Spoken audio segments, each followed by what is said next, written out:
Hello everyone, welcome back to my channel वांगशन channel fiction with Joshi.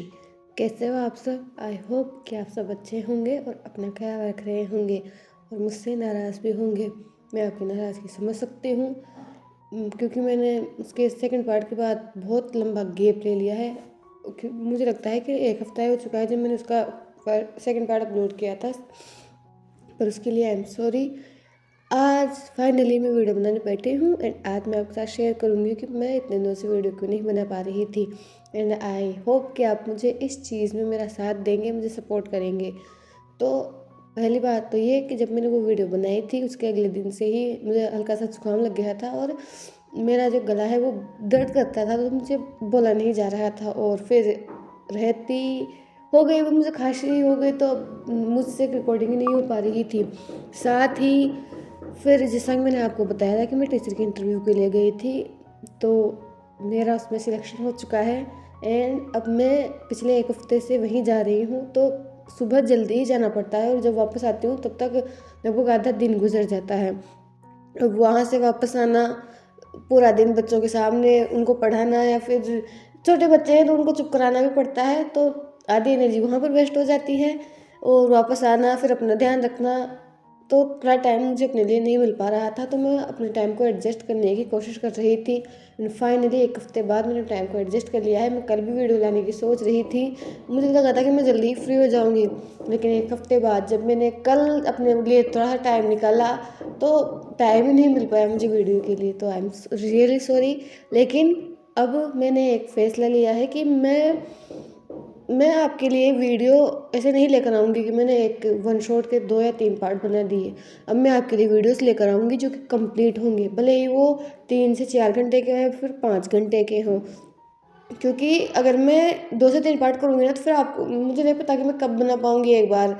अगर मैंने एक दिन बना लिया और क्या पता मैं दूसरे दिन नहीं बना पाए तो आपका टाइम इससे ख़राब हो जाएगा और इंटरेस्ट भी स्टोरी में कम हो जाता है, मुझे पता है। इसीलिए मैंने सोच लिया है कि जब आपके पास स्टोरी आएगी 2-3 दिन में, 3 दिन से ज़्यादा मैं नहीं लगाऊंगी, आपसे मैं वादा कर रही हूँ कि 3 दिन से ज़्यादा स्टोरी आने में नहीं लगेंगे।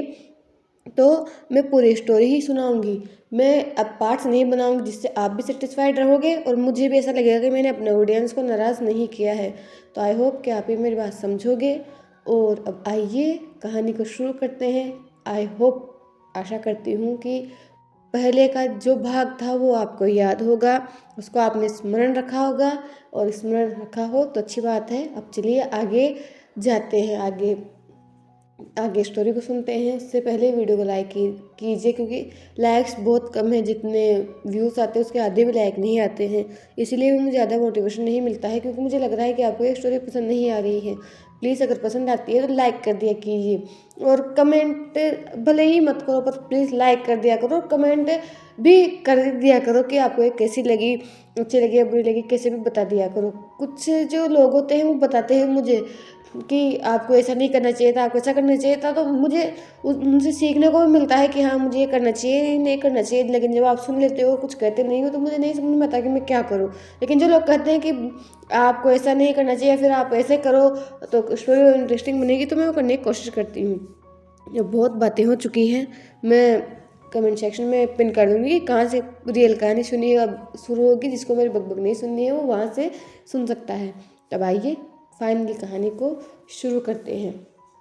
हमें पहला सीन दिखाया जाता है गूसू क्लाउडसेसिस का वो मार्केट काई टाउन, जिसमें अभी शाम का समय था और सभी लोग बाज़ार में, सभी लोग खरीदारी कर रहे थे, बाज़ार में घूम रहे थे, शाम के आभा का आनंद ले रहे थे। जितने भी जो दुकानदार थे वो अपनी वस्तुओं को बेच रहे थे, साथ ही आसपास के क्लेंट्स के या फिर आसपास के जो घरों के जो लोग थे वो सामान लेने आ रहे थे। और अब जब शाम होने लगी थी तो भीड़ और ज़्यादा थी, क्योंकि अब अभी का समय बहुत ज़्यादा प्रेजेंट होता है। उसी बाज़ार में हमें 2 लोग घूमते हुए दिख रहे थे। एक, दोनों ही पर्सन ने वाइट रोज पहन रखे थे।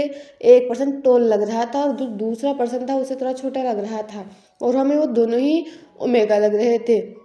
जब वो दोनों चल ही रहे थे तो वो जो पर्सन है जो थोड़ा सा हाइट में छोटा था वो किसी से जाकर टकरा गया, लेकिन इससे पहले कि वो वाइट कपड़े वाला नीचे गिर पाता, वो जिससे टकराया था उस इंसान ने उसे थाम लिया था।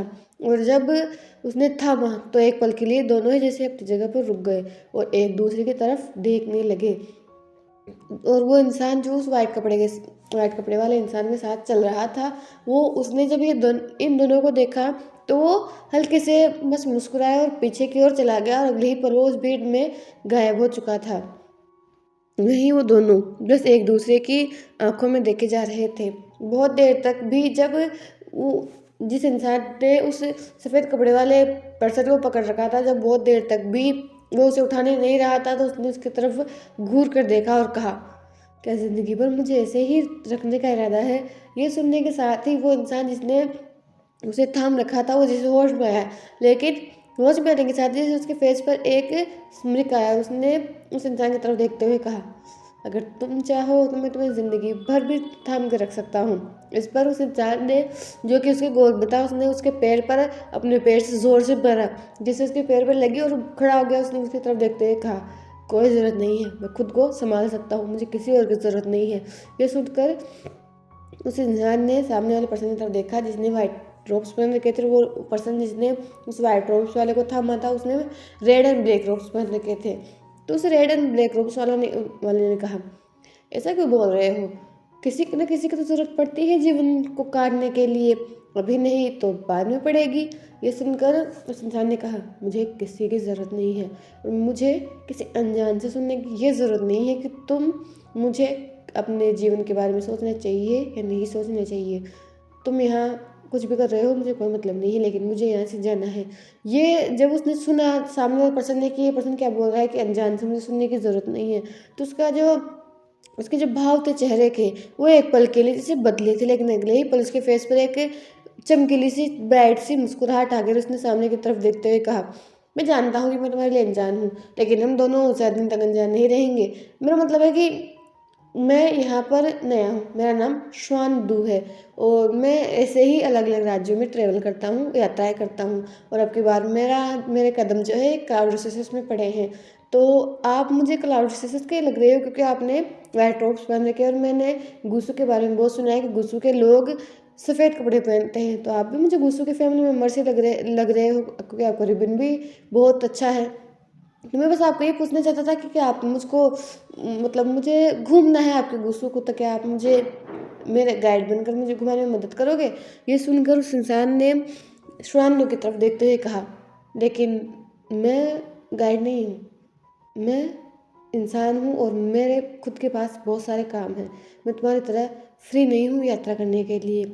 ये सुनकर शांतनु ने कहा, अय्या नहीं होंगे आप फ्री, लेकिन आप, जहाँ तक मुझे लगता है, आप फैमिली मेम्बर लग रहे हो गुस्सू के, लेन फैमिली के। तो क्यों आप, वैसे आपका नाम क्या है? ये सुनकर उस सामने वाले इंसान बस उसे घूर कर देख रहा था। श्वानदू को कोई जवाब नहीं दे रहा था।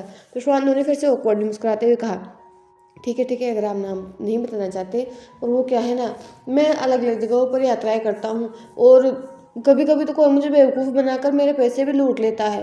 आपको पता है मैंने कितने महीने से पैसे इकट्ठा किए थे ताकि मैं पूरी कल्टीवेशन वर्ल्ड की यात्रा कर सकूँ, लेकिन कोई कोई ऐसे होते हैं जो मुझसे ज़्यादा पैसे ले लेते हैं। बहुत कम दाम की वो चीज़ होती है, लेकिन उससे बहुत ज़्यादा दाम ले लेते हैं।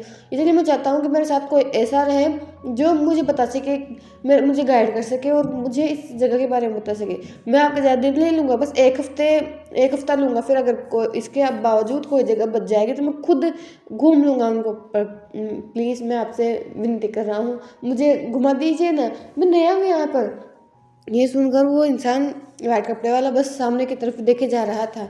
वो श्वानदू की तरफ देख रहा था। उसे नहीं पता कि उसे क्या फील हो रहा है, लेकिन जैसे जैसे श्वानदू बोले जा रहा था, उस वाइट कपड़े वाले इंसान को जैसे कुछ फील हो रहा था या फिर एक अट्रैक्शन, आकर्षण उसे फील हो रहा था। और उसे ऐसा लग रहा था कि वो मना ही नहीं कर पाएगा श्वानदू जो बोल रहा है। एंड उसकी आंखों में देखते हुए उस वाइट कपड़े वाले ने सामने श्वानदू की आंखों में देखते हुए बस हल्के से नोट कर दिया। उसे कुछ भी नहीं, उसे खुद नहीं पता कि ये क्या हुआ। वो सम्मोहित होकर उसने ये सब किया या फिर आकर्षण में किया, बस उसने नोट कर दिया था। और जब श्वानदो ने देखा कि सामने वाले पर्सन ने नोट कर दिया, तो उसका तो खुशी का ठिकाना ही नहीं था। उसने उस सामने वाले पर्सन की तरफ देखते हुए कहा, तो ठीक है, कल हम सुबह 9 बजे यहीं पर मिलेंगे। अभी अभी तो शाम हो चुकी है तो हम घूम नहीं सकते, मुझे भी अपनी इन में वापस लौटना है। तो हम सुबह 9 बजे मिलेंगे, शार्प 9 बजे मैं यहाँ पर आ जाऊँगा, ठीक है। ये सुनकर उस वाइट कपड़े वाला, जैसे अभी भी वो सम्मोहन में ही था, उसने नोट कर दिया।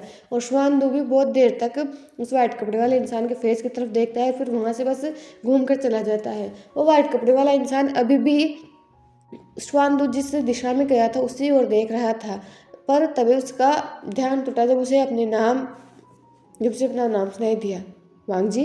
जैसे ही वांग जी को अपना नाम सुनाई दिया तो उसने पीछे घूम कर देखा, तो वहाँ पर उसके गागा और उसके शाव जी खड़े हुए थे। जब वांग जी ने ये देखा तो उसने फिर चारों तरफ देखा, वो किससे बात कर रहा था।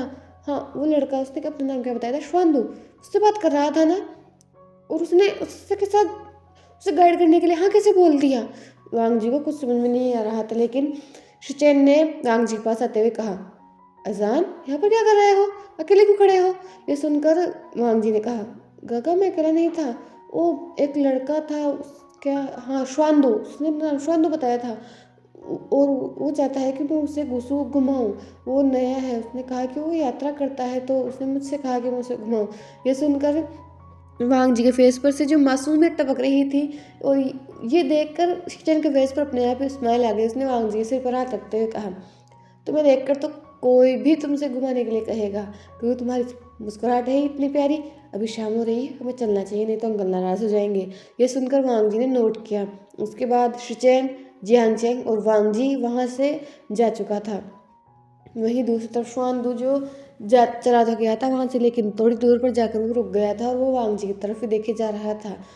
श्वानदू बहुत सारी चीज़ों को सोचने लगा कि आज वो यहाँ पर कैसे खड़ा है, और वो बस वांग जी की तरफ ही देखे जा रहा था।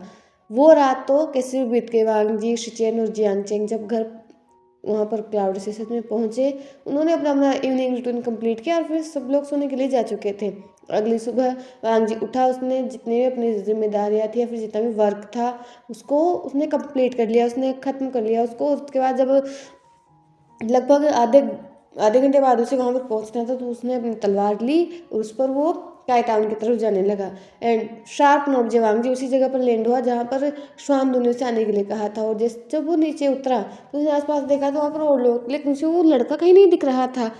जब उसे बहुत देर तक भी कहीं नहीं दिखा तो वांग जी को लगने लगा कि क्या वो लड़का उसे झूठ बोल रहा था, और उसने उसे झूठ बोलकर यहाँ पर बुलाया था। ये सोच कर वांग जी को गुस्सा भी आ रहा था, पर अंदर ही अंदर वांग जी को एक जैसे डिसअपॉइंटमेंट भी फील हो रही थी। वो खुद से हो रही थी, उस लड़के के कहने पर यहाँ आने से, वो उस लड़के के नहीं आने से हो रही थी, या फिर किसी और चीज़ से। इस चीज़ का भान तो अभी तक खुद वांग जी तक को नहीं था। वांग जी वहीं इंतज़ार कर रहा था, प्रतीक्षा किए जा रहा था। तभी उसे पीछे से एक चीयरफुल आवाज़ सुनाई देती है, यंग मास्टर।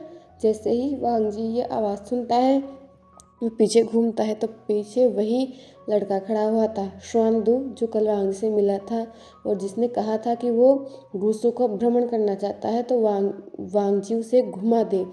जब वांग जी ने उसकी वो चार्मिंग सी मुस्कुराहट देखी, वो हंसी देखी, तो वांग जी को नहीं पता, पर जिससे उसे अच्छा लगा अंदर से, उसके दिल ने ही कहा हो कि वो इंसान बस ऐसे ही हंसता रहे।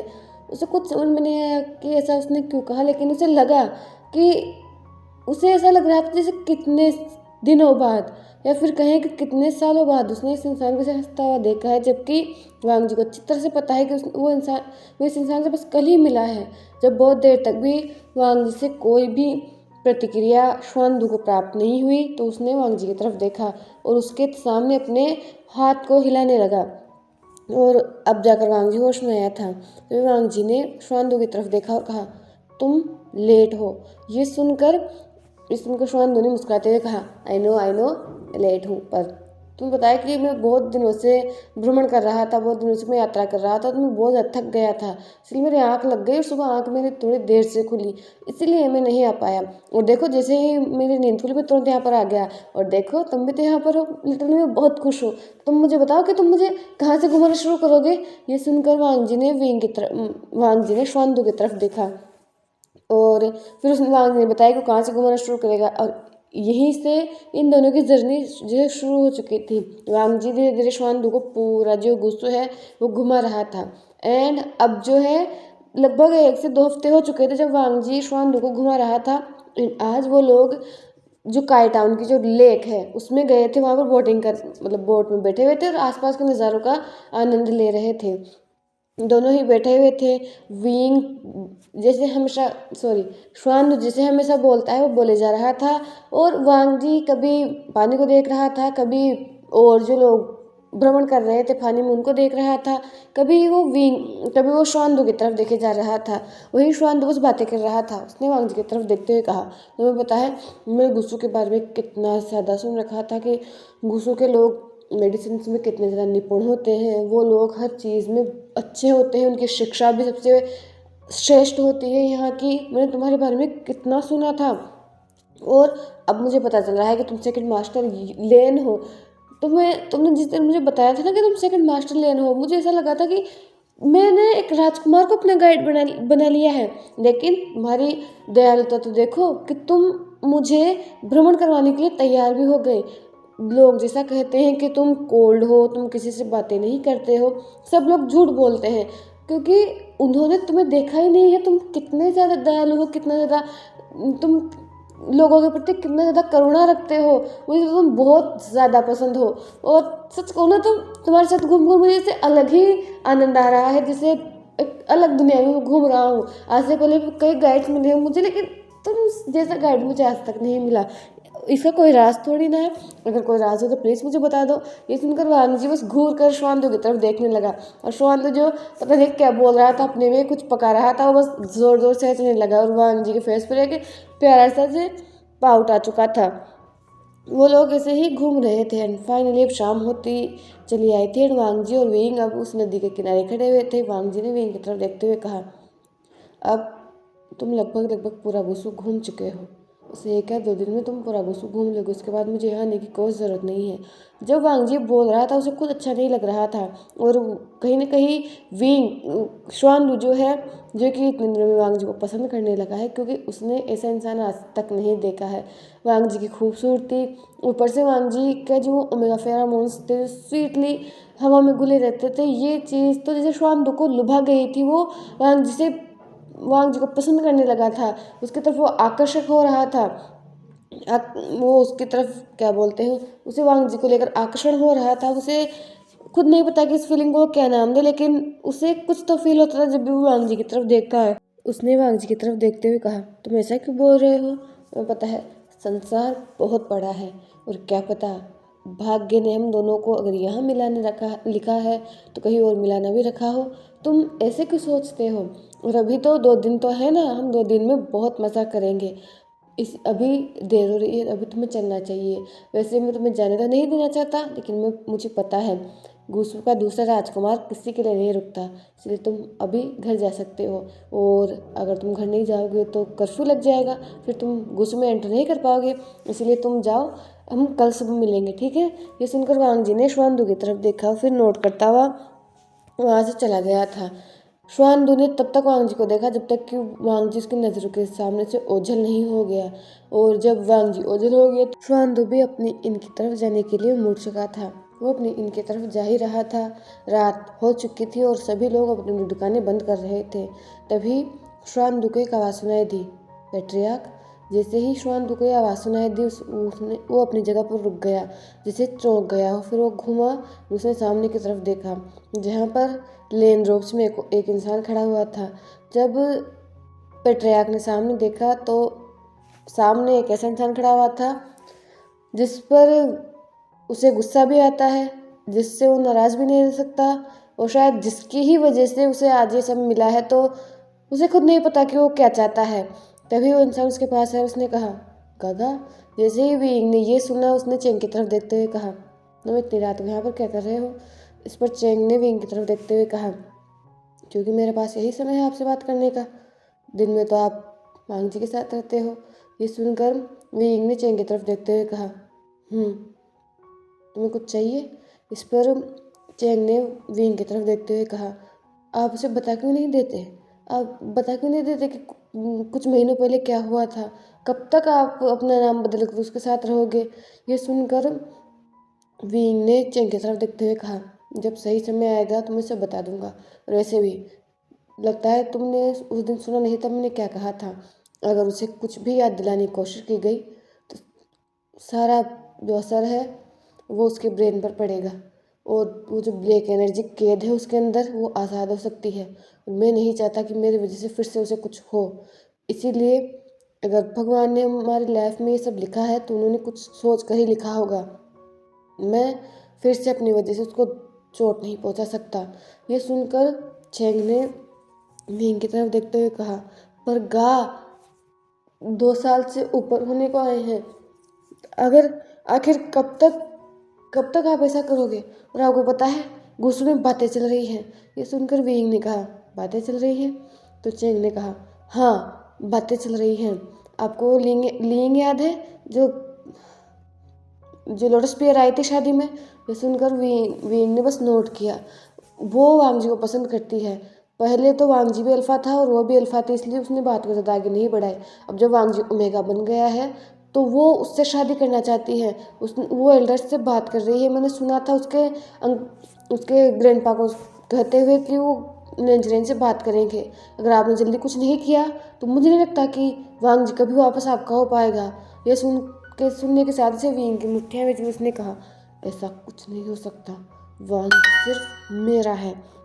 ये सुनकर चेंग ने कहा, यह बात मुझे पता है, चेन को पता है, लेकिन खुद वांग जी तक को नहीं पता है। और जब जिस इंसान से आप प्यार करते हो, जिस इंसान के बारे में आप ये मानते हो कि वो सिर्फ आपका है, जब उसे ही नहीं पता तो आप क्या कर रहे हो? कुछ करते क्यों नहीं हो?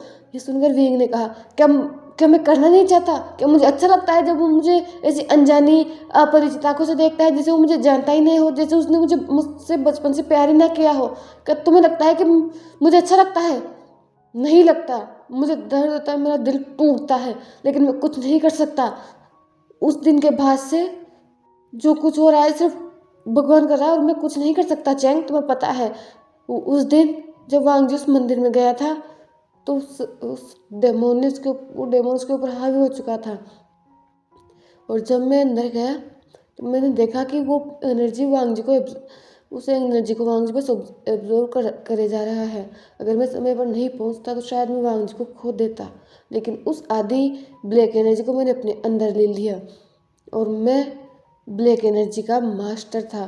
तुम लोटस पेयर में किसी को नहीं पता था कि मैं ब्लैक एनर्जी परफॉर्म किया करता था, लेकिन अगर मैं ब्लैक एनर्जी परफॉर्म नहीं किया करता उस दिन तो शायद ही आज वांगजी जिंदा होता। ये बोलते हुए विंग पहले की बात सोचने लगता है कि उस दिन क्या हुआ था, ये सब इतना कैसे बदल चुका है। उस दिन जब वांगजी उस मंदिर में पहुंचा था और विंग तुरंत उसके पीछे गया था, तब उसने देखा था कि वो जो डेमोन है वांगजी पर हावी हो रहा था। वहीं विंग को कुछ समझ में तो नहीं आ रहा था, लेकिन वो इतना समझ रहा था कि वो तो काली जो शक्तियाँ हैं उनको काबू कर सकता है, क्योंकि वो जो काला जादू था वो सीख रहा था, ब्लैक एनर्जी को परफॉर्म किया करता था। ये बात ना तो फेंग मियान को पता थी और ना ही किसी और इंसान को, यहाँ तक कि चेंडा को नहीं पता थी। और विंग ने जब वो ब्लैक एनर्जी अपने अंदर सोखना शुरू किया तो उसे खुद नहीं पता उसके पूरे शरीर में इतनी बुरी तरीके से पेन होने लगा जैसे उसका शरीर अंदर से टूट रहा हो। उसका सेंट ग्लैंड जलने लगा। उसे खुद समझ में नहीं आ रहा था कैसे आखिर हो क्यों रहा है शरीर का। तो उसने ये सोच लिया कि शायद ब्लैक एनर्जी की वजह से ये सब हो रहा है, लेकिन उसका सेंट ग्लैंड क्यों चेंज हो रहा था? उसे ऐसा लग रहा जैसे जल रहा हो, कोई खरोच के बाहर निकालना चाहता उस सेंट ग्लैंड को। ऐसा लग रहा था विंग को। सामने वो वांगजी को देख सकता था जो कि चीख रहा था, उसके चूखे पूरे मंदिर में गूंज रही थी। वांगजी बहुत कोशिश कर रहा था खुद को काबू में रखने की, लेकिन वो काबू में हो ही नहीं पा रहा था। विंग ने खुद को कैसे भी काबू में किया और धीरे धीरे उसने उस एनर्जी को परफॉर्म करना शुरू किया। वांगजी के अंदर जितनी भी एनर्जी जा रही थी उसने अपने अंदर उसे एब्जॉर्व कर लिया था। जब तक वो पूरी एनर्जी एब्जॉर्व हुई थी विंग बेहोश हो चुका था। उसके आगे विंग को कुछ याद था ही नहीं। अगली बार जब विंग की आँख खुली तो वो अपने रूम में था। सबसे पहले जो उसे थॉट आया था कि वांगजी कहाँ है, क्योंकि उस वक्त वांगजी ही उसके साथ था। जब वो उठा तो वेंचिंग उसके पास बैठी हुई थी। ये देखकर विंग कंफ्यूज था क्योंकि उस वांगजी अपने आसपास कहीं नहीं दिख रहा था। उठते ही सबसे पहले उसने पूछा था कि वांगजी कहाँ है। वहीं वेंचिंग जो कि खुद बहुत सारे थॉट्स थे, उसके बाद उसने विंग और वांगजी को वहाँ से कैसे निकाला है खुद जानती है। उसने कितनी मशक्क़त की है, उसने किस इंसान को यहाँ पर बुलाया था, ये वेंचिंग ही जानती है। वेंचिंग ने विंग की तरफ देखते हुए कहा, विंग पहले शांत हो जाओ, पेट्रियार्क पहले शांत हो जाइए, क्योंकि अगर आप ऐसे पैनिक करोगे तो कुछ ठीक नहीं होने वाला। पहले आप शांत हो जाइए, फिर मैं बताती हूँ कि हुआ क्या है। तभी विंग ने वेंचिंग की तरफ देखते हुए कहा, शांत हो जाऊँ? कैसे शांत हो जाऊँ? वांग जी कहाँ है? वांग जी है कहाँ? मुझे बाहर कौन लेकर आया था? और वांग जी कैसा है? वो ठीक है ना? उसे कुछ हुआ तो नहीं? ये सुनकर वेंचिंग ने विंग की तरफ देखा और कहा, पेट्रियार्क, बहुत कुछ हुआ है और अब जो हो चुका है उसको ना तो आप बदल सकते हो ना मैं बदल सकती हूँ। इसलिए मैं बस आपको सलाह दे रही हूँ कि थोड़ा शांत हो जाइए और घबराइए मत, क्योंकि आपको अभी एक और बात पता चलनी है, इसके बाद शायद आप टूट जाओगे। विंग ने जब ये सुना तो उसने कहा, क्या मतलब है तुम्हारा टूट जाऊंगा? क्या हुआ है? वांग जी ठीक है, उसे कुछ नहीं हुआ, उसे कुछ नहीं हो सकता। ये सुनकर वेंजिंग ने कहा, वो ठीक है, उन्हें कुछ नहीं हुआ है, लेकिन जो शायद हुआ है वो आप सुन नहीं पाओगे। इसलिए विंग ने कहा, पहले अब जरा बंद करो वेंचिंग और मुझे बताओ कि हुआ क्या है। ये सुनकर वेंचिंग ने विंग की तरफ देखा और कहा, पेट्रियार्क, हंगवांग जून जिस मंदिर में गए थे उस मंदिर में वेंस का एक ऐसा राजा रहा करता था जिसको श्राप मिला हुआ था। ये सुनकर विंग ने कहा, श्राप? तभी वेंचिंग ने नोट करते हुए कहा, जब शुरुआत में वेन संप्रदाय की स्थापना की गई थी उस वक्त के जो वेन राजा थे वो सभी अच्छे थे, वो अपनी जनता के बारे में भी सोचा करते थे और वो अपनी जनता से प्यार भी करते थे, वो भी सच्चाई के रास्ते पर ही चला करते थे। लेकिन जैसे जैसे पीढ़ियाँ आगे बढ़ती गई, एक ऐसा राजा जो कि पराक्रमी था और वो अपनी जनता से बहुत प्यार करता था, उसके एक बेटा हुआ और वो बेटा बिल्कुल भी उस राजा जैसा नहीं था, वो सबसे अलग ही निकला था। वो बस सारा दिन अय्याशी करता रहता, शराब पीता रहता, उसे जनता की कोई फिक्र नहीं थी, ना ही उसे अपने पिता की अपनी माता की फिक्र थी, उसे बस अपनी फिक्र थी। और उसमें सबसे बुरी बात यह थी कि वो मेगाओं पर गंदी नजर रखा करता था। उसे जो मेगा दिख जाती वो बस उसकी होनी चाहिए थी। वो इतना ज़्यादा क्रूल हो चुका था, उसके सामने और कोई कुछ नहीं कर पा रहा था, क्योंकि उसने ब्लैक एनर्जी परफॉर्म करना शुरू कर दिया था। वेंस शुरू से ही ब्लैक एनर्जी परफॉर्म नहीं करते हैं, लेकिन उस राजा ने किसी तांत्रिक से उसने ये सब सीखा था, उसका दोस्त था वो, और इसीलिए उसके फादर भी कुछ नहीं कर पा रहे थे। वो राजा वो खुद बेबस था, वो लाचार था, वो उसकी जो माता थी वो खुद लाचार थी। लेकिन जब उसका अत्याचार ज़्यादा ही बढ़ने लगा तो एक प्रीस्ट जो वेन क्लेन के ही मंदिर में काम किया करता था, वो भगवान की आराधना किया करता था, उनकी अर्चना किया करता था। एक दिन उस उस राजा की नज़र उस प्रेस्ट की बेटी पर पड़ी, जो कि सब ब्यूटीफुल थी। वो उस वक्त की सबसे सुंदर ओमेगा थी। उस प्रेस्ट ने, उस पुजारी ने उस राजा को मना करने की कोशिश की, उसे बताने की कोशिश की कि अगर वो उसकी बेटे के साथ कुछ भी करेगा तो राजा को वो बर्बाद कर रख देगा। लेकिन राजा ने कुछ नहीं सुना। और एक रात जब पुजारी किसी दूसरे गांव गया हुआ था, उसने उसकी बेटी के साथ वो सब किया, उसकी बेटे की मर्जी के खिलाफ। और फिर वो सब करने के बाद वो उसे अपनी कॉन्क्यूबाइन बनाना चाहता था। जब ये बात पुजारी को पता चली तो उसे बहुत ज़्यादा गुस्सा आया और उसने उसी वक्त उस राजा को श्राप दिया था कि उसे अगर अपने अल्फा होने पर इतना घमंड है तो वो खुद एक ओमेगा बन जाएगा और जब तक जिएगा वो ओमेगा की लाइफ जिएगा, और मरने के बाद भी वो इसी टेम्पल में कैद होकर रह जाएगा जब तक कि कोई ऐसा इंसान नहीं आ जाए जो कि प्योर हो। वो वही इंसान इस राजा को उस कर्ज से बाहर निकाल सकता था, जिसके दिल में कोई खोट ना हो, जिसके अंदर डार्क एनर्जी का थोड़ा सा अंश भी ना हो। सिर्फ वही इंसान इस श्राप को ले सकता है। लेकिन श्राप जो होता है वो सिर्फ बर्बाद करने के लिए होता है। श्राप कभी किसी का आबाद नहीं करता है। इसीलिए उस श्राप के साथ एक चीज़ ये आई थी कि वो इंसान जिसके दिल में कोई पाप नहीं हो, जिसके अंदर ब्लैक एनर्जी का एक अंश तक नहीं हो, वो उसे आजाद तो कर देगा, लेकिन उसकी खुद की जेंडर आइडेंटिटी चेंज हो जाएगी। और ऐसा ही अंगवांग जुन के साथ हुआ था। अंगवांग जुन एक प्योर सोल थे और उनके अंदर ब्लैक एनर्जी का कोई कोड था ही नहीं। जब वो उस मंदिर में गए तो वो राजा था जो वहाँ पर कैद था, जिसकी आत्मा वहाँ पर कैद थी, जो पूरा जब तक उसके बाद उसने जब जीवन जिया तो वो ओमेगा बनकर रहा था। उसे भी वही हेरेसमेंट फील करनी पड़ी थी जो एक ओमेगा किया करती थी। और वहाँ के लोगों ने बहिष्कार कर दिया था। उसके बाद राजा ने अपने छोटे बेटे को राजा बना दिया था। वहाँ तो सब कुछ संभल गया था, लेकिन उसकी मौत के बाद उसकी आत्मा यहाँ पर कैद हो चुकी थी। जब हंगवांग जुन वहाँ पर गए तो वो आज़ाद हो चुका था और वो खुद अपनी आज़ादी का रास्ता ढूंढ रहा था।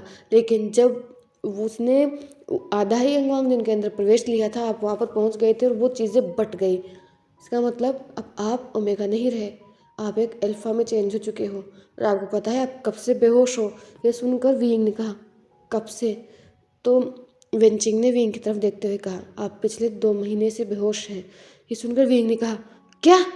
तो भी वेनचिंग ने कहा, हाँ, आप पिछले 2 महीने से बेहोश हैं। मैं आपको हर दवाई देने की कोशिश कर रही हूँ, लेकिन आपका शरीर एकदम सही है। आप बस होश में ही नहीं आ रहे थे। मुझे नहीं पता ऐसा क्यों हो रहा था, बस आप होश में नहीं आ रहे थे। मैंने ये सब मैं अकेले नहीं संभाल सकती थी, इसलिए मैंने ये सब करने के लिए वेनरूहान के छोटे बेटे को बुलाया था, वेनचाओ। वेनचाओ वेनरूहान की तरह बिल्कुल नहीं है। वो ब्लैक एनर्जी परफॉर्म करता है, लेकिन वो उस ब्लैक एनर्जी को सीखकर ऐसे लोगों की मदद करता है जिनको ब्लैक एनर्जी से नुकसान पहुंचता है, वो उसी की मदद करता है। और वो धीरे धीरे उस थ्रोन पर भी अपना अधिकार बनाना चाहता है, क्योंकि वो जानता है कि उसका बड़ा भाई बस राज करने के लिए ही इस थ्रोन पर बैठना चाहता है। वो कल्टीवेशन वर्ल्ड को बर्बाद कर रख देगा। वेंचा वैसा नहीं चाहता है, क्योंकि इसमें सिर्फ कल्टीवेशन वर्ल्ड बर्बाद नहीं होगा, उनका खुद का पूरा क्लेन, उनका अस्तित्व तक मिट जाएगा। तो वेंचाव नहीं चाहता कि ये सब हो, इसीलिए मैंने उसकी मदद ली थी और उसने कई किताबें पढ़कर आप दोनों का इलाज किया है। आपको तो होश आ गया, लेकिन अंगवांग जिनको कब होश आएगा ये नहीं कह सकते, क्योंकि वो प्योर सोल थे, इसीलिए उन पर असर भी ज़्यादा हुआ है। आप एक अल्फ़ा से ओमेगा से अल्फ़ा में चेंज हुए, आपके जेंडर का डेवलपमेंट हुआ है, हम ऐसा कह सकते हैं।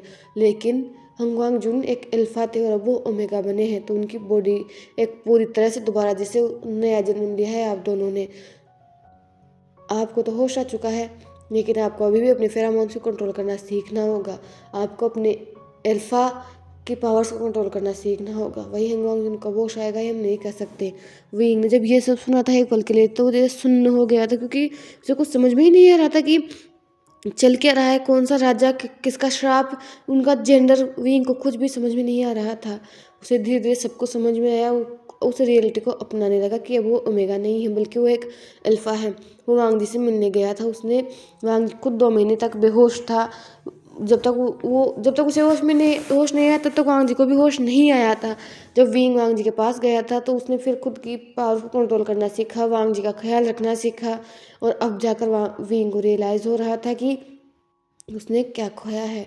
उसने प्यार खोया था। वांग जिससे कितना प्यार करता था, पहले वो एक्सेप्ट नहीं कर पा रहा था, या फिर पहले उसने देखा नहीं कि वो शिचेन से प्यार क्या करता था। लेकिन जब वांग जी ने उसके लिए सारी दुनिया छोड़ दी, जब गुसू अपना परिवार वांग जी उसके लिए छोड़कर आ गया, तब भी क्या विंग को दिखा नहीं कि वांग जी से कितना प्यार करता है। तब भी विंग ने वांग जी फीलिंग्स को इग्नोर ही किया था। इतना सब कुछ करने के बाद विंग कैसे ये मान ले कि वांग जी को सिर्फ शादी के बाद उससे प्यार हुआ है? ऐसा हो ही नहीं सकता था। विंग इतना बेवकूफ़ हो कैसे सकता था? वांग जी ने विंग से बचपन से प्यार किया था। और विंग विंग ने क्या किया? विंग ने उसे हर्ट करने के अलावा कुछ नहीं किया है। कई बार तो वो अपनी और शिचन की कहानियाँ वांग जी के साथ शेयर किया करता था। उसे नहीं पता कि उस वक्त वांग जी खुद को कैसे संभालता था। वो वांग जी को आज यहाँ ऐसे देखकर, बेहोश देखकर खुद नहीं संभल पा रहा है, तो वांग जी ने खुद को विंग को किसी और के साथ देखकर कैसे संभाला होगा, ये विंग सोच भी नहीं पा रहा था। लगभग 6 महीने बाद वांग जी को होश आया था। 6 महीने तक वांग जी को कोई होश ही नहीं आया था। जब वांग जी को होश आया, तो सबसे पहले जब विंग वांग जी के पास था और होश आया, तो सभी लोग खुश थे। वेनचिंग, वेननिंग, यहाँ तक कि लेंशियन और चैंग लेंशियन भी वहाँ पर आ गए थे। विंग ने खबर पहुँचा दी थी लेंशियन तक कि हुआ क्या है और कैसे क्या हुआ है, सबको पता था। लेंशियन को और जियांग चेंग को, साथ ही लेंशियन, इन सबको पता था कि इनका जेंडर रिवर्स हो चुका है। मतलब विंग तो अल्फा है, वांग जी जो है वो ओमेगा बन चुका है। जब वांग जी को होश आया था, तो विंग किसी काम से बाहर चला गया था, क्योंकि वांग जी को सुबह लगभग 10 से 11 बजे होश आया था। और विंग इस वक्त अपने क्लेन को देखने के लिए चला जाता है, क्योंकि वो 2 महीने तक जब वो बेहोश था, तो उनके क्लेन को देखने वाला कोई नहीं था। अब विंग ने धीरे धीरे अपने वो सिर्फ एक कबीला नहीं रहा है, वो सिर्फ ब्लू माउंट्स नहीं रहा है। विंग धीरे धीरे उसकी जो हालत है उसको और ज़्यादा सुधारना शुरू कर दिया है। और यहाँ तक कि वांग जी के जो स्टूडेंट्स थे, वो वांग जी के लिए पूछ रहे थे, क्योंकि वांग जी उनका टीचर था, उनका सिजुन था। तो वो लोग पूछ रहे थे उससे, लेकिन विंग उनको क्या जवाब देता? विंग के पास खुद जवाब नहीं था। जब वांग जी को होश आया, उनके सामने जब बात आई थी, शायद उसके लिए वो उनमें से कोई भी तैयार नहीं था। शिचेन उस वक्त वांग जी के पास थे। वांग जी को होश आते ही वांग जी ने शिचेन को पहचान लिया। लेकिन जब विंग अंदर गया तो वांग जी अजीब हरकतें कर रहा था। वो बोल रहा था कि वो इस जगह को जानता ही नहीं है, वो यहाँ पर क्या कर रहा है, उसे यहाँ पर अच्छा नहीं लग रहा है, उसे यहाँ से जाना है। वो शिचेन को बार बार ये बोल रहा था कि उसे यहाँ से जाना है। और वो वेंचिंग वेंचिंग किसी को नहीं पहचान पा रहा था। जब भी शिचेन बोल रहा था कि वेंचिंग को वो जानता है, लेकिन वो बस मना कर रहा था कि नहीं, वो किसी वेंचिंग को नहीं जानता। वो नहीं जानता वेंचिंग को या फिर विंग को भी शेन ने वांग जी से मिलवाया था। लेकिन वांग जी ने तुरंत मना कर दिया था कि वो इस इंसान को जानता ही नहीं है, वो नहीं जानता। जब विंग ने ये सुना था तो उसे ऐसा लग रहा था जैसे उसकी दुनिया ही खत्म हो चुकी है। जिस इंसान से विंग प्यार करने लगा था, वो इंसान उसे पहचानने तक से मना कर रहा था। वो दिन विंग ने कैसे बिताए थे विंग को खुद ही पता था। जब वांग जी काबू नहीं हो रहा था, वांग जी किसी इंसान को पहचानने से मना कर रहा था, तो फिर शिचेन को ना चाहते हुए भी वांग जी को ब्लू माउंट से क्लाउड से वापस लाना पड़ा।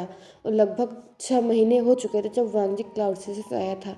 अब वो उस चीज़ को तो भूल गया था कि उसे होश ब्लू माउंट में कैसे आया था, लेकिन उसने वहाँ की शक्लें देखी तो वो सब भूल चुका था। अब वो गुस्सुके से नई वातावरण ढल रहा था। वांग जी को बिल्कुल याद नहीं था कि वो पहले अल्फा था। उसे जब से उसे होश आया तो उसे ऐसा लग रहा था कि वो शुरू से ही एक ओमेगा ही था। वांग जी को बिल्कुल नहीं पता था कि वो एक अल्फा है, थोड़ा सा भी उसे नहीं पता था। वीर ने जब वेंजिंग से इस बारे में पूछा था कि आखिर वांग जी को हो क्या रहा है, तो वांग जी ने कहा वेंजिंग ने कहा था कि शायद उस आत्मा ने वांग जी के ब्रेन पर कंट्रोल किया या फिर ब्रेन पर निशाना साधा था।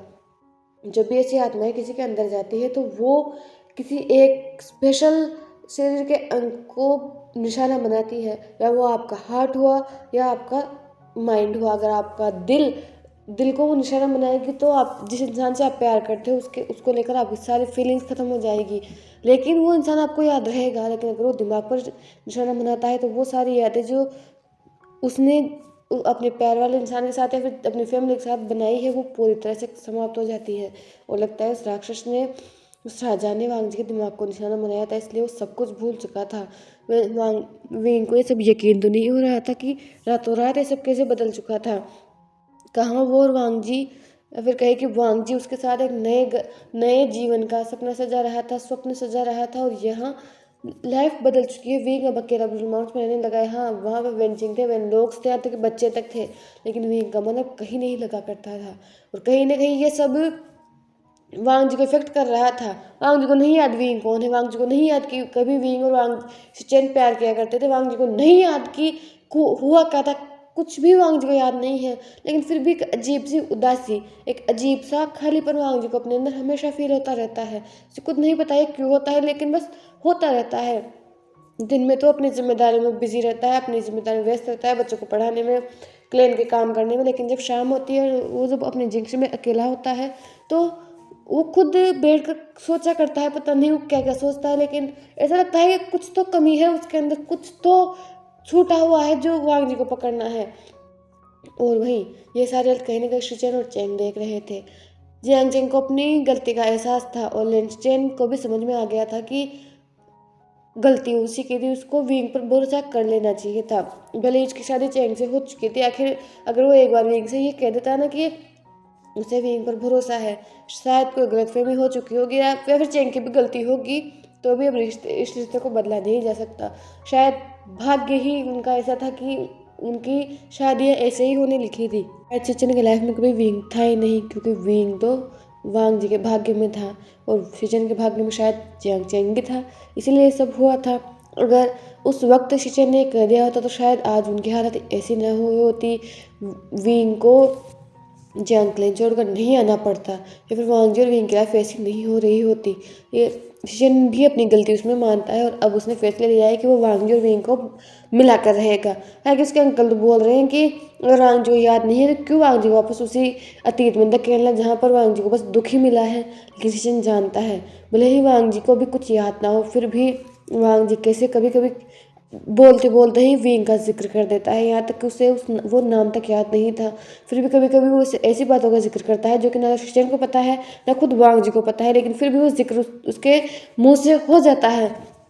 शिचेन ने ये बात चेंग को भी बताई थी और चेंग ने भी शिचेन से माफ़ी मांगी थी, क्योंकि जब वांग जी विंग के लिए अपना घर छोड़कर चला गया था, तो चेंग को भी अपनी गलती का रियलाइज़ हुआ था कि वांग जी अपने प्यार के लिए अपने परिवार को छोड़ सकता है, और उसने अपने प्यार के लिए अपने परिवार को दुख पहुंचाया था। सबसे ज़्यादा उसने शिचेन को दुख पहुंचाया था, इसलिए उसने शिचेन से कन्फ्रंट किया था कि उस रात गलती उसकी थी। वो शिचेन से बचपन से प्यार करता रहा है, और उसकी माँ ने उससे ज़्यादा विंग से प्यार किया है। जब वो छोटा था तो उसे गुस्सा बहुत आया करता था, लेकिन जैसे जो बड़ा हो रहा था, वो समझ रहा था कि अगर उसकी शादी हुई है या फिर उसका फादर फेंग मैन है तो सिर्फ विंग की वजह से ही है। अगर विंग ना होता तो शायद मैडम यू को अपना प्यार फेंग मैन से शादी करने का मौका तक नहीं मिलता। वो इसके लिए विंग का ग्रेटफुल हो सकता है, लेकिन फिर भी वो भी एक बच्चा था, मैडम यू को उस पर भी ध्यान देना चाहिए था। ऐसा नहीं था कि उसने मैडम यू ने उसे नेग्लेक्ट किया था, लेकिन हमेशा चेंग के दिल में यह था कि विंग उसकी माँ का खुद का बेटा नहीं है, वो उसका खुद का बेटा है। फिर भी मैडम यू उससे उतना ही प्यार करती है जितना वो करती है, फिर उससे ही ज़्यादा करती है। तो एक अजीब सा मलाल चैन के अंदर था, इसीलिए उसने ये सब किया। उसे उस रात बहुत गुस्सा आ रहा था, इसलिए उसने विंग के साथ वो सब किया था। लेकिन अब वो पछता रहा है, और वो अपने भाई से बात तक नहीं कर सकता। विंग ने मुझे चेंग से प्यार किया है। यानली जो उन दोनों से छोटी है, एल्फा है वो एक, उसको जैंगलिन का लीडर बनने की ट्रेनिंग दी जा रही है। विंग ने उन दोनों बहन भाइयों से बहुत प्यार किया है, कभी उसने उन दोनों में कभी फ़र्क नहीं किया है कि ये उसके खुद के अपने भाई, सगे भाई बहन नहीं है। तो फिर चेंग के दिमाग में उसे नहीं पता कि वो उस वक्त क्या आया था, बस वो माफ़ी मांगना चाहता है। जब शीजन ने ये सुना था तो वो खुद गुस्से में था, वो चेंग से नाराज़ हुआ था, लेकिन आखिर कब तक वो उससे नाराज़ रह सकता था। चेंग और शिजेन की शादी थी, अब लगभग उनकी शादी को 3 से 4 साल हो चुके थे। तो बहुत समय लगा शिजेन को इस सिचुएशन को समझने में, सबको एडजस्ट करने में, और फिर जाकर उसने चेंग को माफ़ कर दिया था। और अब वो एज ए कपल रह रहे हैं दोनों ही। चेंग तो शिजन से प्यार करता है, शिजन भी चेंग को पसंद करने की कोशिश करता है, फिर उसे कंफर्टेबल होने की कोशिश कर रहा है, और धीरे धीरे अब ये सब चल रहा है। वो दोनों एक दूसरे के साथ एज ए कपल रहते हैं, और अब दोनों ने ठान लिया था कि वो वांग जी और विंग को मिलाकर रहेंगे। इसीलिए चेंग जानबूझकर वांग जी को मार्केट में लाने लगा, और वो खुद विंग के पास गया था। उसने विंग से बात की थी, विंग चेंग से बात करने के लिए तैयार तो नहीं था, लेकिन चेंग ने अपनी गलती की माफ़ी मांगी थी। तब जाकर विंग को उस वक्त ऐसा लग रहा था कि उसे नहीं पता कि उसे क्या चाहिए, क्योंकि उस वक्त उसका प्यार उसके पास नहीं था, उसका वांग जी उसके पास नहीं था। तो उसे दुनिया माफ़ी मांग रही है नहीं मांग रही, उसे खुद कोई फ़र्क नहीं पड़ता। लेकिन जब आगे चेंग उसका छोटा भाई है, वो अपने छोटे भाई से कब तक ही नाराज़ रह सकता था। और चेंग ने जब बताया कि वो वांग जी और उसे मिलाने की कोशिश कर रहे हैं, तो फिर विंग ने सोचा कि चलो ठीक है, अगर भाग्य में यही लिखा है तो यही सही। उसके बाद विंग रोज़ का टाउन आया करता था, वांग जी को देखा करता था, लेकिन कभी उसकी हिम्मत नहीं हुई। लेकिन एक दिन जब खुद को और रोक नहीं पाया, तो वो श्वानदू के रूप में वांग जी के पास गया था। और अब आलम ऐसे थे कि वो दोनों एक साथ पूरा दिन गुजारा करते थे। और विंग नए वांग जी को जान रहा था, लेकिन जितना भी जान लेता, वांग जी के लिए उसका प्यार बस बढ़ ही रहा था। वांग जी को इनोसेंस, वांग जी को मुस्कुराहट, वांग जी को फेरोमोन्स विंग को जैसे अलग ही आकर्षण प्रदान किया करते थे, फिर वो उसे अपने प्यार में और तक गिरा रहे थे। लेकिन जब उसने ये सुना कि ली नाम की लड़की वांग जी शादी करना चाहती है, तो ये चीज़ उसे बहुत ज़्यादा गुस्सा दिला रही थी। और पूरी रात उसका गुस्सा ठंडा नहीं हुआ था। अगले दिन जब वांग जी आया था, तो खुद भी कहीं ना कहीं खोया खोया लग रहा था। और वो लोग एक गार्डन की तरह साइड थी, गार्डन नहीं कह सकते, वो पर्वत के ऊपर बैठे हुए थे एक रॉक पर, और सामने जैसे नीचे का टाउन पूरा दिख रहा था। तो वो दृश्य बहुत प्यारा लग रहा था। अभी बसंत का मौसम था, तो हर पेड़ पर फूल खिले हुए थे अलग अलग तरीके के। तो वो जो माहौल था, वो खुद एक अलग माहौल था। और वांग जी थोड़ा शांत लग रहा था। वैसे तो वांग जी शांत ही रहता है, लेकिन अजीब सी उदासी वांग जी के अंदर थी, जो कि विंग खुद भी फील कर पा रहा था। दोनों ही आज शांत बैठे हुए थे। तभी विंग ने सामने की तरफ देखते हुए कहा, तुम्हें पता है, बचपन से मैंने प्यार को एक खूबसूरत चीज़ की तरह देखा है, खूबसूरत एहसास की तरह देखा था। और मेरे लिए शायद वो खूबसूरत एहसास था भी, लेकिन शायद मैं भूल गया कि अगर प्यार खूबसूरत होता है तो उतना ही अगली भी होता है। प्यार जितना हंसाता है, प्यार उतना रुला भी देता है। प्यार जितनी खुशी देता है, प्यार उतना दुख भी दे सकता है। मुझे शुरुआत में लगा था कि प्यार सिर्फ खुशी देता है, प्यार सिर्फ हंसाता है, प्यार सिर्फ हमें स्पेशल फील करवाता है। लेकिन मैंने कभी नहीं सोचा था कि प्यार में रोना भी पड़ता है, प्यार में किसी की इतनी प्रतीक्षा करनी पड़ती है, फिर भी आप करते हो। आपके दिल में बिल्कुल ये नहीं आता कि वो इंसान अगर मुझसे प्यार नहीं कर रहा है तो मैं उससे दोबारा प्यार क्यों करूँ, मैं उसे उसका प्यार लौटाऊँ क्यों। लेकिन कभी कभी हम इतने ज़्यादा प्यार किया तो मजबूर हो जाते हैं कि हम ये करते हैं। और शायद मैंने भी किया था और अब मैं इंतज़ार कर रहा हूँ उसका। लेकिन अभी मुझे बिल्कुल खेद नहीं है कि मैं उसका इंतज़ार कर रहा हूँ, क्योंकि शायद मैं इसी के लायक हूँ। जब सब कुछ ठीक था तो मैंने उसके फीलिंग्स की कदर नहीं की, और जब सब कुछ बिगड़ने लगा तो मेरे हाथ में कुछ रह नहीं गया था कदर करने लायक। तो सच में प्यार बहुत अजीब चीज़ है। प्यार जितना खूबसूरत दिखता है, प्यार उतना ही दुख भी दे सकता है। वैसे क्या तुमने कभी किसी से प्यार किया है? ये बोलते वींग ने वांग जी की तरफ देखा, और वांग जी जो वींग के बारे में सुन रहा था, जो वो सुन रहा था वींग मतलब श्वानदू, वांग जी ने श्वानदू जो बोल रहा था कि मैंने किसी से प्यार किया था और अब मैं उसका इंतजार कर रहा हूँ। ये सुनते वांग जो नहीं पता, पर उसका दिल जैसे पसीज रहा था। उसे खुद नहीं पता ऐसा क्यों रहा था, लेकिन उसे बिल्कुल पसंद नहीं आ रहा था कि वींग किसी और के बारे में बात कर रहा है, फिर श्वानदू किसी और के बारे में बात कर रहा है। इसलिए वो बस वींग की तरफ देखे जा रहा था। जब उसने वींग का प्रश्न सुना तो एक पल के लिए वो चौंक गया। प्यार? उसे तो याद नहीं उसने किसी से प्यार किया था, और ये शब्द उसके मुंह पर क्यों नहीं आ रहे हैं, उसे खुद नहीं पता। वो दोनों बैठे हुए थे, वींग वांग जी के शब्दों का इंतजार ही कर रहा था। तभी उन्हें आवाज़ सुनाई दी, वांग जी। जैसे ही वांग जी को ये आवाज़ सुनाई दी, उसने घूम कर देखा तो वहाँ पर एक लड़की खड़ी हुई थी, एक एल्फा खड़ी हुई थी। जब वांग जी ने देखा तो उसने खड़े होते हुए कहा, लिंग जी आप यहाँ पर क्या कर रही हो? ये सुनकर लिंग ने वांग जी के पास आते हुए कहा, शाम होने वाली थी और तुम वापस नहीं आ रहे थे, तो मैंने सोचा कि मैं तुम्हें लेने चले जाऊँ और इसी बहाने मैं तुम्हारे दोस्त से भी मिल लूँगी।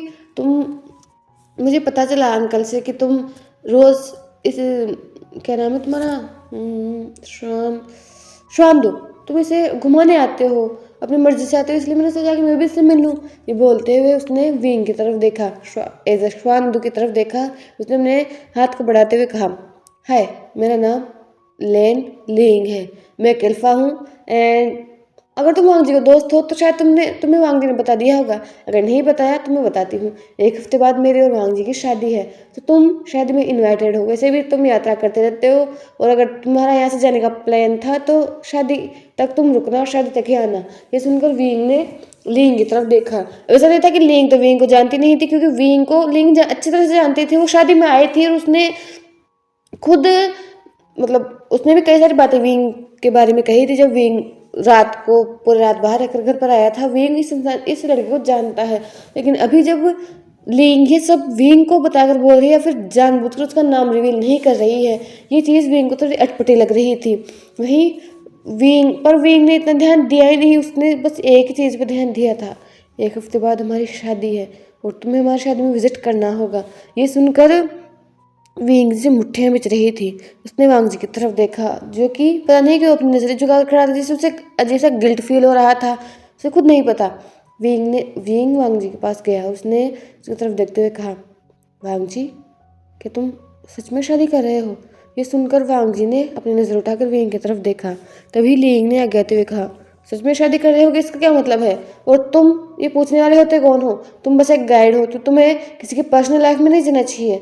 ये सुनकर विंग ने लिंग की तरफ देखते हुए कहा, मैं तुमसे बात नहीं कर रहा हूँ, मैं अपने दोस्त से बात कर रहा हूँ, तो तुम्हें बीच में पड़ने की कोई ज़रूरत नहीं है। और तुम्हें नहीं लगता कि जब तुम किसी की प्राइवेसी को डिस्टर्ब करते हो तो तुम उसके लिए सॉरी बोलते हो?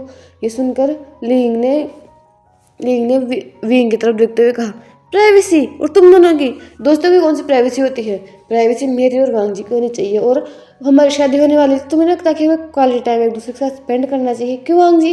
ये बोलते उसने वांग जी के हाथ को पकड़ लिया था। इससे वांग जी पूरी तरह से स्टिफ हो गया।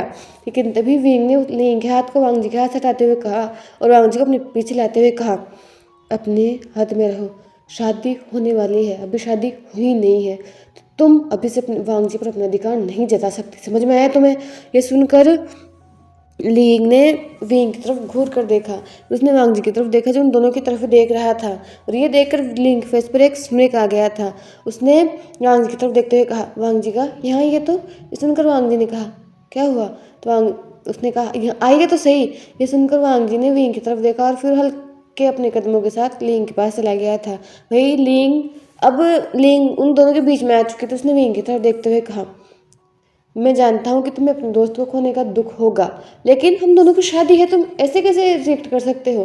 तभी विंग ने वांग जी की तरफ देखते हुए कहा, वांग जी, क्या ये शादी तुम्हारी मर्जी से हो रही है कि तुम सच में शादी करना चाहते हो? जब लिंग ने ये सुना तो उसने विंग की तरफ देखते हुए कहा, क्या मतलब उसकी मर्जी से हो रही है, नहीं हो रही है? अगर उसकी मर्जी नहीं होती तो वो शादी के लिए हाँ क्यों बोलता? उसने कुछ शादी के लिए हाँ कहा है। ये सुनकर विंग ने कहा, क्या वांग जी तुमने शादी के लिए हाँ कहा है? ये सुनकर वांग जी ने विंग की तरफ देखा। वांग जी अजीब ही गिल्ट में था, उसे खुद नहीं पता उसे गिल्ट हो किस चीज़ का रहा था, पर उसे ऐसा लग रहा था जैसे वो गिल्ट में है। वो विंग से नजर नहीं मिला पा रहा था। तभी विंग ने कहा, वांग जी मैं तुमसे कुछ पूछ रहा हूँ। तभी लिंग ने विंग की तरफ देखते हुए कहा, और तुम्हें ये हक किसने दिया कि तुम मुझसे पूछ रहे हो? मैंने तुमसे पहले भी कहा है कि हम दोनों की शादी होने वाली है, वो मेरा होने वाला हस्बैंड है, तो तुम्हें नहीं लगता कि तुम्हें कपल्स की प्राइवेसी में दखल नहीं देना चाहिए? ये सुनते हुए विंग को बहुत गुस्सा आ रहा था। लिंग विंग को शुरू से ही पसंद नहीं थी। उसने लिंग की तरफ देखा और विस्पर करते हुए कहा, मुझे नहीं लगता कि तुम अपनी जुबान से ज़्यादा बोल रही हो। ये सुनकर लिंग ने कहा, और अगर बोल भी रही हूँ तो क्या? तुम मेरा कर ही क्या लोगे? जैसे लिंग जानबूझकर विंग को प्रोवोक कर रही थी। ये सुनकर विंग जो कल रात से ही वांग की शादी की बात को सुनकर परेशान था, और अब उसे पता ही चल गया था कि एक हफ्ते बाद वांग की शादी है, इस चीज़ ने विंग को इतना ज़्यादा गुस्सा दिला दिया था कि धीरे धीरे विंग की आंखें लाल होने लगी, और अगले ही पल उसने अपनी जो सुई बयान थी उसको निकाल लिया था। और जैसे ही लिंग ने ये देखा, उसके फेस पे जैसे एक स्मिक आ गया। इससे पहले कि विंग कुछ समझ पाता, लिंग ने खुद विंग के हाथ को पकड़ा, जैसे एक फ्लैक्स में उसने अपने ही एक जो शोल्डर था उस पर वार कर लिया और दूर जाकर गिरी थी। यह देखकर विंग की खुद की आंखें बड़ी हो गई, क्योंकि उसका इरादा बस लिंग को डराने का था। उसका इरादा लिंग पर हमला करने का बिल्कुल नहीं था। वही वांग जो खुद में ही उलझा हुआ था, जो कुछ समझ में नहीं आता कि वो क्या करे। उसे क्यों ऐसा लग रहा है कि वो विंग को धोखा दे रहा है? क्यों उसे ऐसा लग रहा है कि वो श्वानदु से नजर नहीं मिला पा रहा है? ये शादी की बात सुनकर वो क्यों नजर नहीं मिला पा रहा है श्वानदु से? खुद नहीं पता था। जब उसने लिंग के चीखने की आवाज़ सुनी तो उसने उसने लिंग की तरफ देखा, जो कि विंग की तरफ देख रही थी, और वांग ने देखा कि लिंग के शोल्डर से खून बह रहा था। ये देखकर वांग जी की आंखें बड़ी हुई और उसने विंग की तरफ देखा, जो कि बस डम्फाउंडेड लिंग की तरफ देख रहा था। तभी लिंग ने विंग की तरफ देखते हुए कहा, मैंने तुम्हारा क्या बिगाड़ा था? मैं तो तुम्हें अपने शादी में इनवाइट तो कर रही थी। आखिर तुमने ऐसा मेरे साथ क्यों किया? वांग जी वांग जी अच्छा इंसान नहीं है। देखो इसकी आंखें लाल हो रही है, इसके अंदर से ब्लैक एनर्जी एमिट हो रही है। वांग जी आओ, ये अच्छा ये इंसान नहीं है। ये बोलते हुए उसने वांग जी को अपने पीछे कर लिया था, और ये देखकर वांग जी ने विंग की तरफ देखा। सच में विंग के आसपास से ब्लैक एनर्जी एमिट हो रही थी, उसकी आंखें रेड हो रही थी। ये देखकर वांग जी एक पल के लिए खुद डर गया, क्योंकि आज से पहले उसने श्वानदू का ऐसा रूप कभी नहीं देखा था। तभी विंग ने सामने की तरफ देखते हुए कहा, लिंग मेरे रास्ते में आना बंद कर दो। ये सुनकर लिंग ने कहा, मैं तुम्हारे कोई रास्ते में नहीं आ रही हूँ। वांग से देखो इसे, ये इसे ये कौन है? ये ब्लैक एनर्जी तुम्हें पता नहीं चला था क्या? तुम्हें पता है कि हम गुस्से वाले ब्लैक एनर्जी से नहीं लड़ सकते, ये हम दोनों को मार देगा। ये सुनकर वांग जी ने एक बार लिंग की तरफ देखा, फिर उसने विंग की तरफ देखा, फिर उसने लिंग के मतलब कटे हुए कंधे पर बहते उस खून को देखा। उसे देखकर पता नहीं कि वांग जी खुद को गुस्सा आया तो उसने तलवार को निकाला और विंग की तरफ करते हुए कहा, अपनी हद में रहो शांदू, और तुम सिर्फ मेरे दोस्त हो। मेरी पर्सनल लाइफ में जाने की तुम्हें कोई ज़रूरत नहीं है। तुम्हारा कोई हक नहीं है मेरी लाइफ पर। मैं सिर्फ तुम्हारा गाइड था, और तुम्हारी यात्रा आज पूरी हो चुकी है। अब मुझे मेरा और तुम्हारा कोई रिश्ता नहीं है। इसीलिए आगे से अगर तुमने मेरे किसी भी अपने को चोट पहुंचाने की कोशिश की तो मुझसे बुरा कोई नहीं होगा। अच्छा होगा कि तुम यहाँ से चले जाओ। समझ में आया तुम्हें? ये सुनकर वीन को जैसे जो गुस्सा आ रहा था वो अपनी जगह पर थम गया और वांग जी की तरफ देखने लगा। वांग जी की आंखों में सच में डिस्टेंस दिख रहा था। पहले उसे वांग जी की आंखों में सिर्फ अनजानापन दिखा करता था, लेकिन जब से वो दोनों मिलने लगे थे तब से उसे वांग जी की आंखों में अपने लिए जैसे एक अलग सा एहसास दिखा करता, जैसे अभी भले ही वांग जी के दिमाग को याद ना हो, लेकिन वांग जी के दिल को याद है कि वो किससे प्यार करता है। लेकिन आज वांग जी की मुझे ये सारी बातें सुनकर विंग जैसे टूट रहा था। उसे खुद समझ में नहीं आ रहा था कि वो क्या करे। तभी लिंग ने वांग जी के हाथ को पकड़ते हुए कहा, वांग जी हमें ऐसे चलना चाहिए।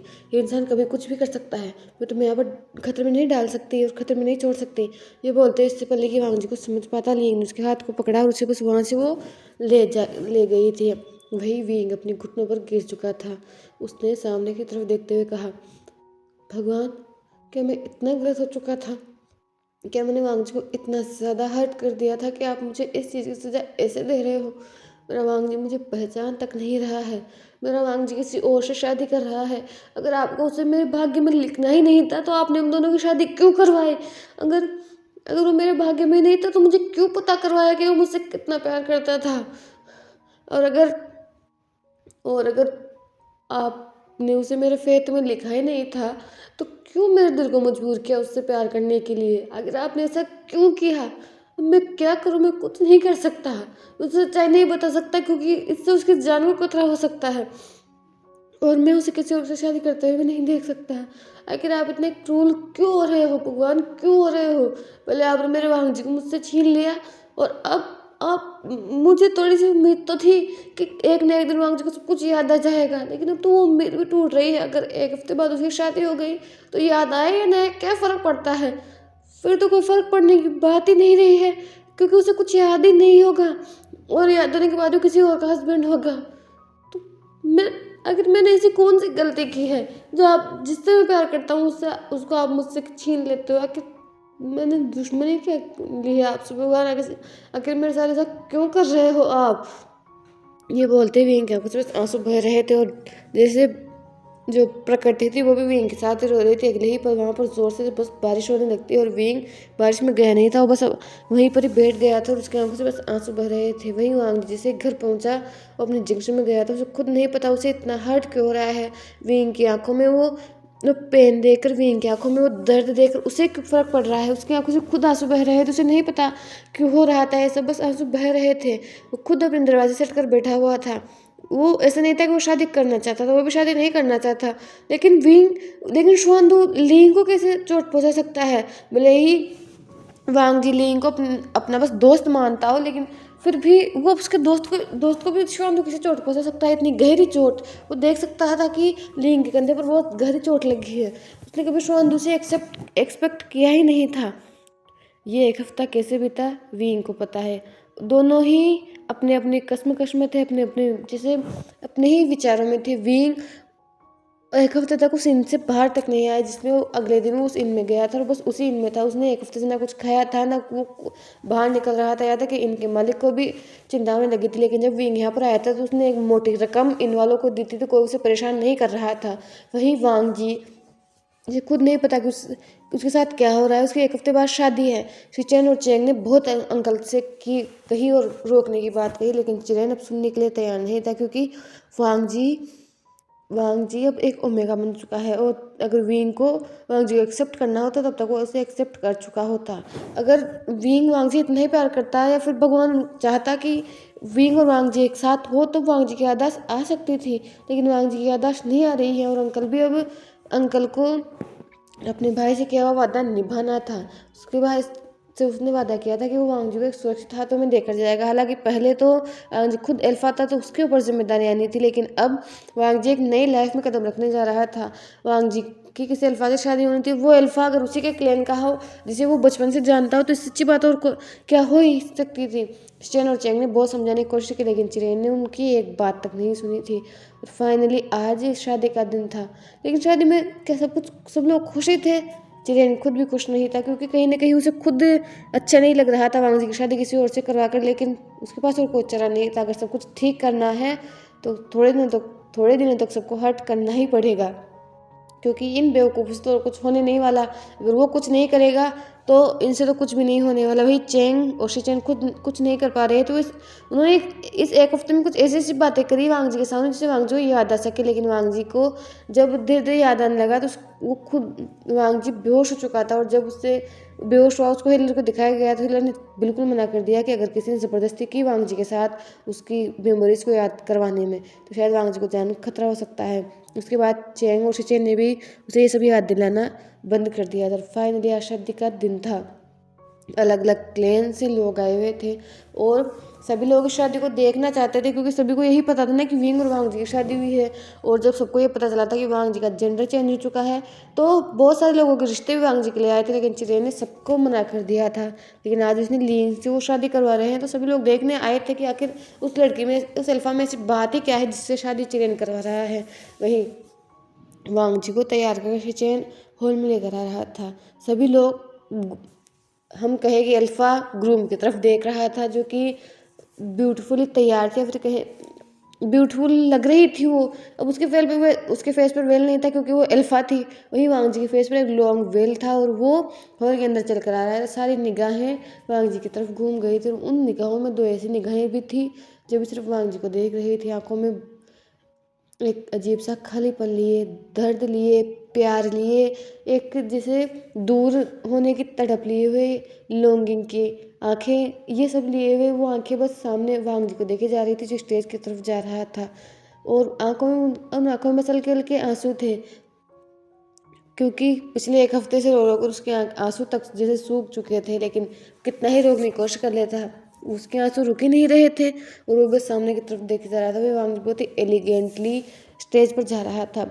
उसे कुछ नहीं समझ में आ रहा था, उसे वेल से कुछ दिख नहीं रहा था, पर जैसे जैसे वो एल्टर के सामने जा रहा था, एल्टर के पास जा रहा था, उसे ऐसा लग रहा था जैसे ये सब पहले भी हुआ है, ऐसा वांग जी ने पहले भी किया है।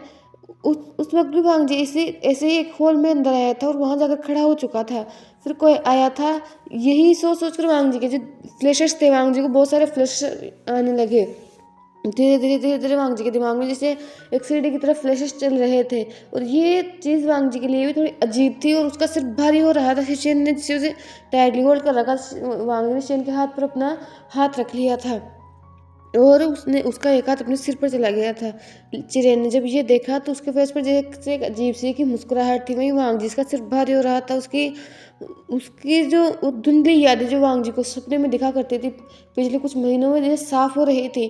धीरे धीरे वांग जी को दिखने लगा उसका बचपन, उसका उसकी जो एडल्टहुड था वो धीरे धीरे से शिशे याद आने लगा। धीरे धीरे से उस विंग याद आने लगा, उस शादी के दिन क्या हुआ था, उन दोनों की शादी कैसी हुई थी, उन दोनों ने कैसे ब्रह्मांड में जाकर एक दूसरे के साथ घर बसाया था।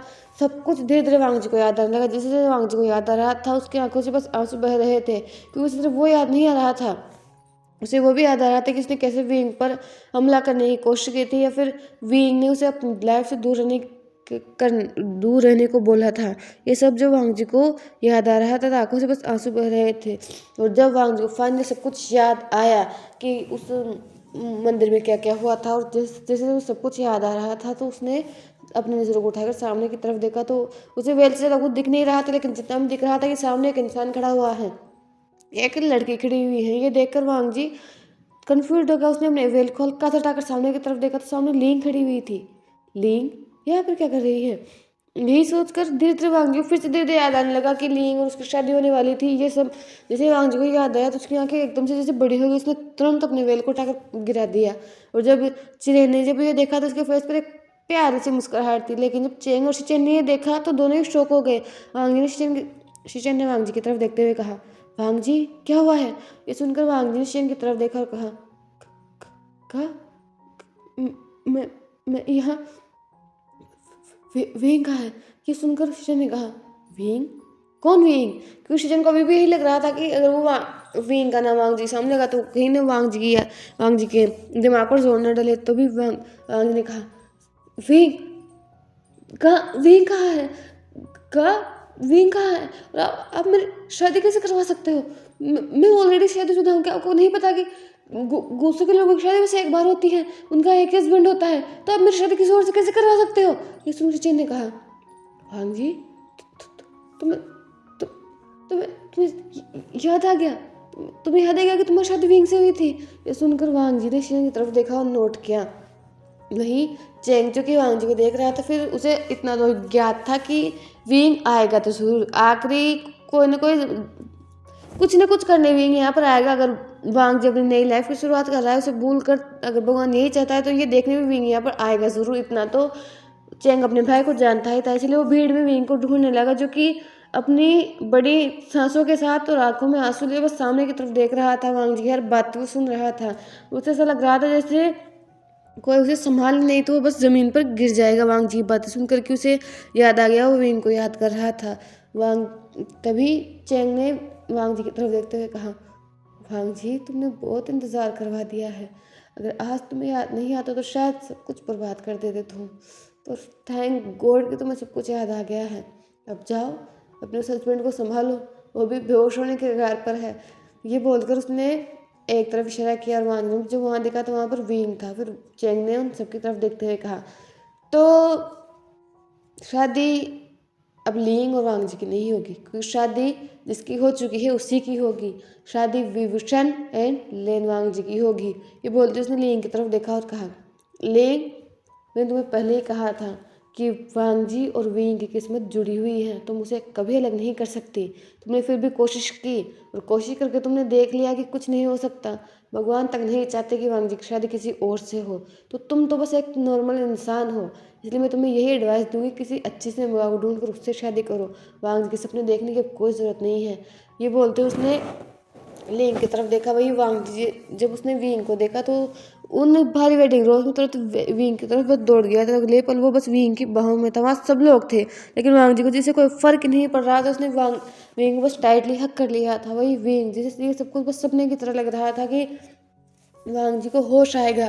वांग जी उसका उसका वांग जी उसे कभी हक भी करेगा। उसे तो ये सब जैसे एक सपना लग रहा था, लेकिन अब जैसे ही सपना सच हो रहा था। विंग ने अपने कांपते हाथों के साथ ही वांग जी को बस हक कर लिया था।